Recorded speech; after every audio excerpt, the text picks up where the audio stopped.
आपका ज्ञान, तेज और ऐश्वर्य से युक्त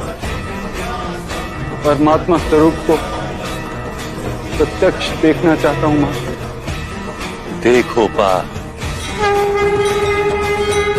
टांगण वतील चरण डोळ्यान पाहिन रूप तुझे प्रेमे अलंगिन आनंद पूजन भावे वाळीन म्हणे नावा त्वमेव माता पिता त्वमेव त्वमेव बंधुन्य सखा त्वमेव त्वमेव विद्या करुणं त्वमेव सर्वं मम देव देव कायेन वाचा मनसेन्द्रियैर्वा बुद्ध्यात्मना वा प्रकृति स्वभावात् करोमि यद्यत् सकलं परस्मै नारायणायति समर्पयामि अच्युतं केशवं रामनारायणं दामोदरं वासुदेवं हरि गिरिधरं माधवं गोपिकावल्लभं जानकीनायकं रामचन्द्रं भजे। हरे राम राम राम हरे हरे हरे कृष्ण